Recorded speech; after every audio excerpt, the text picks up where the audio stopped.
दर्शकों, आपका बहुत बहुत स्वागत है। मैं हूं आपके साथ विवेक शांडिल्य और एक और स्पेशल टॉपिक के साथ, बॉयकॉट वाला युद्ध। यह युद्ध हम हिंदुस्तानियों के लिए कोई नई बात नहीं है। देश प्रेम में, राष्ट्र प्रेम में, देशभक्ति की भावना में हमने ऐसे युद्ध पहले भी शुरू किए हैं।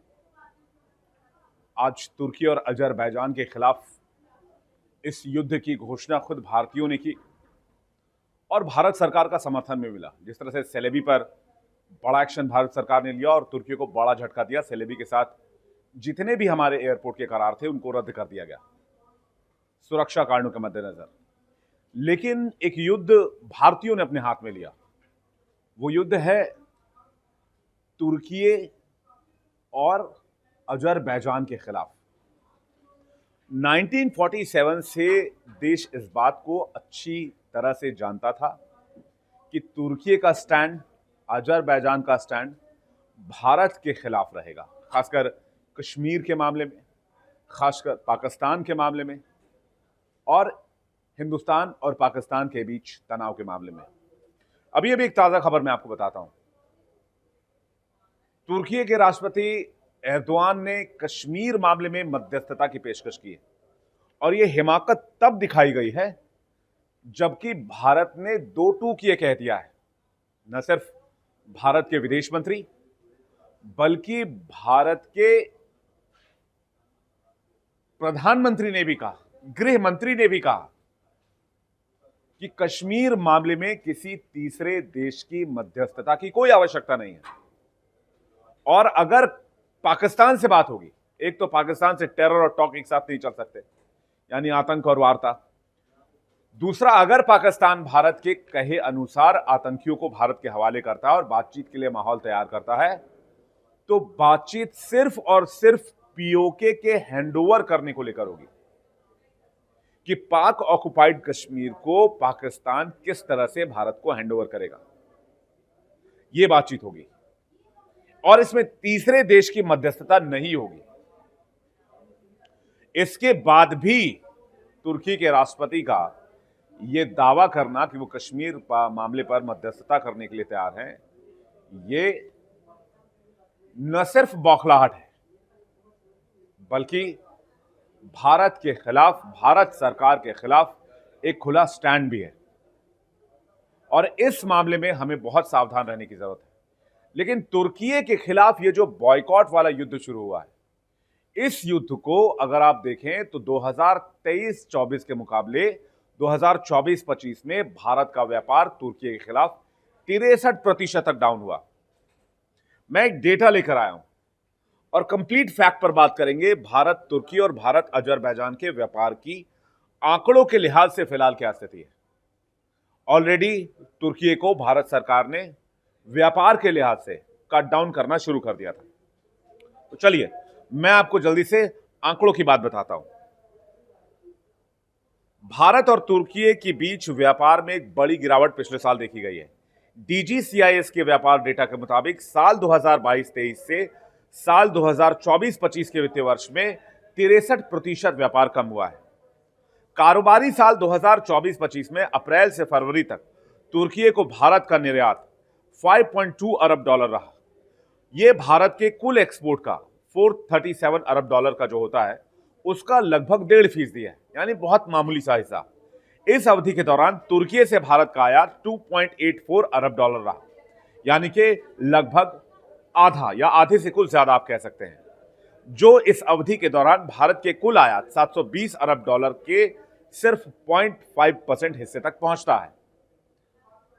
अब अजरबैजान के साथ स्थिति क्या है? भारत का एक्सपोर्ट वित्तीय वर्ष 2024-25 के दौरान अजरबैजान के साथ 86.07 अरब डॉलर रहा, जो कि भारत के एक्सपोर्ट का 0.02% ही है। यह भारत के कुल एक्सपोर्ट का, अगर हम बात करें शिपमेंट की, अगर बात करें तो भारत ने 2024-25 में अजरबैजान के साथ 1.93 अरब का डॉलर का व्यापार किया, जो कि शिपमेंट का 0.0002% हिस्सा है। तो पिछले 2 साल में ऐसा क्या हुआ? 2 कारोबारी साल को अगर आप देखें तो तुर्की के साथ लगातार व्यापार में कटौती हुई, यानी कि भारत सरकार का स्टैंड क्लियर है, देश का स्टैंड क्लियर है और तुर्की को पहले से ही कट डाउन करने की कोशिश शुरू कर दी गई थी। तुर्की के साथ भारत का कुल ट्रेड कारोबारी साल 2022-23 के स्तर से कारोबारी साल 24-25 में लगभग 63% कम हुआ। यह कारोबारी साल 2022-23 में $5,400 मिलियन की कारोबारी साल से 2024-25 में $2,721 मिलियन तक पहुंच गया, घटकर। अजरबैजान के साथ कितना कम हुआ है? अजरबैजान के साथ इन 2 सालों के दरमियान 16% की गिरावट देखी गई।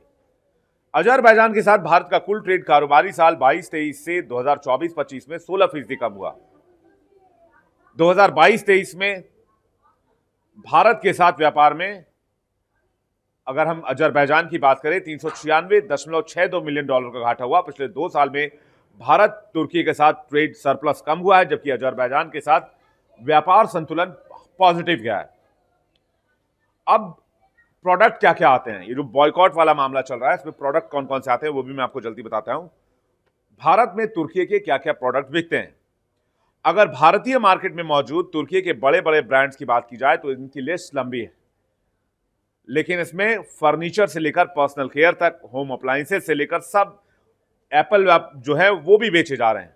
इसके अलावा तुर्की के कालीन, तुर्की के फर्नीचर, टर्किश चीनी मिट्टी की चीजें, बुना हुआ कपड़ा, ceramic tiles, cherry, dry fruits, olive oil के लिए भारत एक बड़ा बाजार है तुर्की के लिए। क्या हम इन चीजों के लिए दूसरे ऑप्शंस पर ध्यान दे सकते हैं? बिल्कुल दे सकते हैं। जैसे सेब के लिए जम्मू कश्मीर, हिमाचल, उत्तराखंड के सेब बहुत फेमस हैं, उनकी तरफ जा सकते हैं। इसके अलावा कुछ और देशों से हम, जैसे अफगानिस्तान से, वो ड्राई फ्रूट का एक बहुत बड़ा एक्सपोर्टर है, तो वहां से हम ड्राई फ्रूट मंगा सकते हैं।